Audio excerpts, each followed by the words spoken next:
आज की वीडियो में हम बात करेंगे कि जो डिक्लेरेशन फॉर्म अर्थात जो घोषणा पत्र है वो कैसे भरें। सबसे पहले तो ये जान लेते हैं कि आखिर डिक्लेरेशन फॉर्म की ज़रूरत क्यों पड़ती है। अगर आपका नाम ड्राफ्ट वोटर लिस्ट में नहीं है, अगर आप एक न्यू वोटर के रूप में अपने आप को रजिस्टर्ड कराना चाहते हैं, ऐड कराना चाह रहे हैं, या फिर किसी भी कारणवश फॉर्म 8 भर रहे हैं, अगर किसी प्रकार का करेक्शन करा रहे हैं, अगर आप किसी परमानेंट शिफ्टेड हो चुके हैं, उस केसेस में आपको फॉर्म 6 भरना पड़ेगा और उसके साथ एक डिक्लेरेशन फॉर्म साथ में ऐड करना होगा। ठीक उसी प्रकार अगर आप फॉर्म 8 भर रहे हैं तो आपको एक डिक्लेरेशन फॉर्म जरूर फिल करके उसके साथ देना होगा। अगर आपने गलत डिक्लेरेशन फॉर्म भरा तो फॉर्म रिजेक्ट हो जाएगा। तो वीडियो को लास्ट तक देखिएगा और कैसे भरते हैं इसको आगे हम स्टार्ट करते हैं। सबसे पहले ये आपके सामने वो डिक्लेरेशन फॉर्म है, लेकिन डिक्लेरेशन फॉर्म आप डाउनलोड कहाँ से कर सकते हैं। अगर आपके पास ऑफलाइन नहीं है तो आप ऑनलाइन भी इसको डाउनलोड कर सकते हैं। उसके लिए आप चले जाइए गूगल पर और यहाँ पर टाइप कीजिए CEOUP, फिर यहाँ पर क्लिक कीजिए और जैसे आप क्लिक करेंगे तो इस प्रकार का एक टॉपअप आपके सामने ओपन हो जाएगा। तो यहाँ पर देखिए, अगर आप फॉर्म 6 भर रहे हैं तो आप डिक्लेरेशन फॉर्म यहाँ से सेलेक्ट डाउनलोड कर सकते हैं। अगर आप इंग्लिश में कंफर्टेबल है तो इंग्लिश में, हिंदी में कंफर्टेबल है तो हिंदी में आप यहीं से फॉर्म 6 भी अपना डाउनलोड कर सकते हैं। फॉर्म 8 भी अगर चाहें तो आप डाउनलोड कर सकते हैं। तो मैं फॉर एग्जांपल सिर्फ समझाने के लिए इसको हिंदी में इसको डाउनलोड करता हूँ। जैसे मैं इस पर क्लिक करूँगा इस प्रकार से ये फॉर्म डाउनलोड होकर आपके सामने आ चुका है। अब हम इसको थोड़ा सा जूम कर लेते हैं और जूम करने के बाद से इस फॉर्म को फिल कैसे करना है इस पर बात करते हैं। तो सबसे पहले आपके सामने घोषणा पत्र, ये किस लिए यूज हो, किस पर्पज में यूज होता है मैंने ऑलरेडी आपको बता रखा है कि फॉर्म 6 और फॉर्म 8। अगर आप फॉर्म 6 फिल कर रहे हैं या फिर फॉर्म 8 फिल कर रहे हैं तो आपको इस घोषणा पत्र को भरने की जरूरत पड़ेगी। अब घोषणा पत्र भरेंगे कैसे? सबसे पहले आप ऊपर देख सकते हैं यहाँ पर लिखा क्या है, आवेदक के नाम। तो यहाँ पर जो भी अप्लीकेंट है उनका नाम आपको यहाँ पर फिल करना है। जिनका नाम ड्राफ्ट वोटर लिस्ट में नहीं है वो अपना नाम अगर ऐड करवाना चाहते हैं तो फॉर्म 6 के थ्रू तो उनको यहाँ पर अपना नाम डालना होगा, या फॉर्म 8 अगर आपको भरना है तो भी आपका अपना नाम है डालना होगा। मोबाइल नंबर, यहाँ पर जो मोबाइल नंबर कंटिन्यू जो चल रहा है वही मोबाइल नंबर यहाँ पर अपना डालना है। पता आपको यहाँ पर डिटेल फिल करना होगा, डिटेल में अपने पता को यहाँ पर डालना होगा। पता एड्रेस वो डाले जहाँ पर आप रह रहे हैं, क्योंकि हो सकता है कि वही पते से जुड़े हुए आपसे प्रूफ लिया जाएगा, प्रूफ मांगा जाएगा। तो पता वही यहाँ पर लिखे जहाँ आप रह रहे हैं और जिसका आप डॉक्यूमेंट अवेलेबल करा सकते हैं। तो ये 3 यहाँ पर क्लियर हो गया। आवेदक के नाम में जो भी फॉर्म फिल कर रहा है उनका नाम, मतलब जो अपना नाम ऐड कराना चाहते हैं, मोबाइल नंबर जो कंटिन्यू चल रहा हो इस समय, और पता डिटेल में आपको भेजना। अगर गाँव के हैं तो विलेज से शुरू कीजिए और डिस्ट्रिक्ट तक लिखिए। शहर पर अगर है तो अपने मकान नंबर से स्टार्ट कीजिएगा और डिस्ट्रिक्ट तक लिखिए, मतलब डिटेल होना चाहिए। गली नंबर है तो गली नंबर, और वही डॉक्यूमेंट डालें जिससे आप इसको सत्यापित कर सके। अब आगे बढ़ते हैं और सबसे पहले पिता या अभिभावक का नाम, यहाँ पर आपको अपने यहाँ पर जो आवेदक हैं उनके पिता का नाम यहाँ पर डालना होगा। अगर अनफॉर्चुनेटली पिता नहीं है तो उनको यहाँ पर अभिभावक, जो भी उनके गार्जियन हैं उनका नाम यहाँ पर लिखना होगा। उसी प्रकार पिता या अभिभावक का EPIC नंबर यदि उपलब्ध हो तो EPIC number. Basically EPIC number क्या होता है? इपिक नंबर जो वोटर ID कार्ड होता है उसको ऊपर जो नंबर लिखा हुआ होता है उसी को इपिक नंबर बोलते हैं बेसिकली। तो यहाँ पर आपको वोटर ID कार्ड नंबर अपना अगर आपके पास अवेलेबल है तो अपने पिता या अभिभावक का वोटर ID कार्ड नंबर डालिए। अगर नहीं अवेलेबल है तो कोई बात नहीं, ये ऑप्शनल है।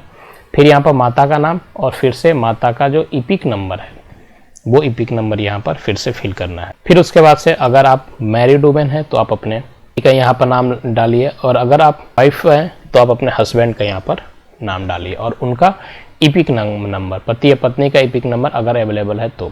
ये जो सारा डिटेल है ये आपको फिल करना होगा 2025 के वोटर ID कार्ड जो उसके अनुसार से। जो आप नाम यहाँ पर डालेंगे वो एज पर आधार नंबर डालेंगे, जो आपका आधार नंबर में नाम है आप यहाँ पर वही नाम डालेंगे। अब बात कर लेते हैं इससे आगे। अब देखिए यहाँ पर क्या है, अभी ऊपर कॉलम हमने फिल कर लिया, अब बात करते हैं यहाँ के कॉलम के। तो यहाँ पर देखते हैं पूर्व SIR की मतदाता सूची में मतदाता के विवरण यदि लागू हो तो। अगर आपका नाम 2003, 2002 या कहीं 2004 में भी हुआ SIR तो जहाँ पर ये जो SIR है, तो मैं 2003 के SIR को ही बोलूँगा, आप ये अपने स्टेट के अनुसार से समझ लीजिएगा कि क्या है। तो 2003 के SIR में अगर आपका नाम है तो आपको ये डिटेल फिल करना होगा। लेकिन अब यहाँ पर सवाल एक और भी है कि अगर 2003 के वोटर डिटेल में मेरा नाम है तो मैं फिर ये फॉर्म फिल क्यों करूँगा, अर्थात फॉर्म 6 फिल क्यों करूँगा। तो एक चीज़ याद रखिए कि सिर्फ फॉर्म 6 के लिए ही नहीं है, आप देख सकते हैं यहाँ पे ये फॉर्म 8 के लिए भी है। ठीक है, form 6 as a new voter, अगर आप न्यू वोटर के रूप में जा रहे हैं, तो अगर आप न्यू वोटर के रूप में जाएंगे तो आपको ये फिल करने की मोस्टली ज़रूरत नहीं पड़ेगी। लेकिन अगर आप फॉर्म 6 फिल कर रहे हैं एक न्यू वोटर का रजिस्ट्रेशन के लिए, कि एक न्यू वोटर के रूप में आपको ऐड किया जाए, तो उस केसेस में आपको किसी ना किसी, उस केसेस में आपका नाम नहीं है, ये तो कंफर्म है, तभी तो आप फॉर्म 6 फिल कर रहे हैं। लेकिन आपके किसी न किसी घर का, कोई ना, आपके पेरेंट्स में से, आपके दादा दादी, किसी जिनका भी SIR 2003 लास्ट SIR में नाम अगर डिटेल है, नाम उनका है, तो वो डिटेल आप यहाँ फिल करेंगे। अर्थात यहाँ पर नाम डालेंगे अपने पिताजी का, जिनका नाम 2003 के SIR में है, तो यहाँ पर पो डालेंगे। अगर इपिक नंबर उनका अगर अवेलेबल हो तो, मोस्ट ऑफ द केसेस में अगर नाम है तो इपिक नंबर होता ही होता है। संबंधी का नाम, अब ये जो इनका जो आप डाल रहे हैं, इनके यहाँ पर पिता का नाम डालेंगे, अर्थात जो अप्लाई करते हैं उनके दादाजी का नाम यहाँ पर आ जाएगा। संबंध में क्या लिखेंगे, पिता लिखेंगे। क्यों? क्योंकि ये जो संबंध है, ये जो संबंध के बारे में पूछा जाता है, या इनके और इनके बीच के संबंध के बारे में पूछा जा रहा है। जिला आपका डिस्ट्रिक्ट जो भी 2003 के SIR के अनुसार से आप वही डालेंगे यहाँ पर अपना डिस्ट्रिक्ट। राज्य, जिस भी राज्य से आप हैं, मैं बात यूपी के भी कर रहा हूँ, तो यूपी के अनुसार से आप यूपी के स्टेट डालेंगे। लेकिन ये जो डिटेल आप फिल करेंगे, ये करेंगे किसके अनुसार से, 2003 के अनुसार से। विधानसभा का क्षेत्र 2003 के अनुसार से। अब विधानसभा का क्षेत्र संख्या, ये क्षेत्र संख्या कहाँ से आपको मिलेगा, आप देख सकते हैं कि विधानसभा का जो क्षेत्र है, जो वोटर लिस्ट इस समय SIR जो 2003 का वोटर लिस्ट है, उस 2003 के वोटर लिस्ट में लेफ्ट साइड में जहाँ पर विधानसभा का क्षेत्र लिखा हुआ है, वहीं पर इसका क्षेत्र की संख्या होती है। तो ये आपको यहाँ से फिल करना होगा। अब भाग संख्या, फिर से वही वोटर लिस्ट जो है, वोटर लिस्ट में आपका जो लेफ्ट साइड में, ऊपर साइड में है, इसको बोलते हैं भाग संख्या। और क्रम संख्या जहाँ पर उनका नाम है, अर्थात सीरियल नंबर, ये आपको यहाँ पर फिल करना होगा। ये फिल करने के बाद आप ये कंप्लीट डिटेल आप फिल करें, उसके बाद से आपको, अगर आप फॉर्म 6 फिल करें तो यहाँ टिक करना होगा, अगर आप फॉर्म 8 फिल कर रहे हैं तो आपको यहाँ क्लिक करना। उसके बाद से आपको अपना यहाँ पर, अगर आप थंब इम्प्रेशन देते हैं तो थंब इम्प्रेशन देंगे लेफ्ट थंब का, और अगर साइन करते हैं तो आपको यहाँ पर साइन करना होगा। साइन करने के बाद से आप इसको BLO को अपने सबमिट कर सकते हैं। फिर यहाँ पर BLO अपने साइन करने के बाद इसको आगे बढ़ाएंगे।